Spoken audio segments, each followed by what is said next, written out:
Sam Lucija. A ja Karla. Mi smo učenice osnovne škole Ivan Duknović Marina i područne škole Vrsine. Članovi smo zadruge Biljni biser. Područna škola Vrsine smjestila se u selu Vrsine.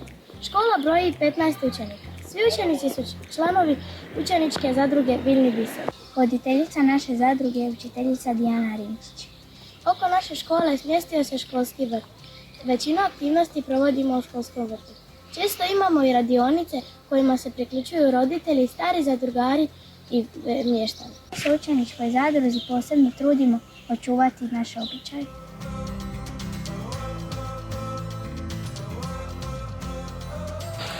Danas ćemo raditi boršu iz marine. Za to će nam biti potrebno ljekovito bilje. Lavanda, kadulja, maslina i lovoz. Zatim u vrećicu stavit ćemo tkaninu. Za bojanje su nam potrebni flomasteri za tkaninu, čistovi, voda i boje za tkaninu.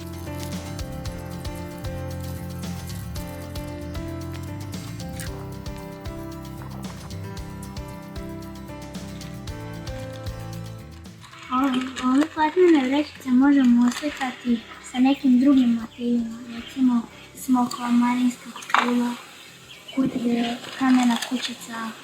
Osim ovog ljekovitog bilja, smokava, u ove vrećice možemo staviti maslinovo ulje, naše lutke marinke, a uostalom i sve što nas podsjeća na marinski kraj. Radimo s bojama za tkaninu koje kasnije na vrećici popeglamo. Vrećicu možemo zatim prati i koristiti. Kada se vrećica osuši, unutra stavljamo mirisne vrećice.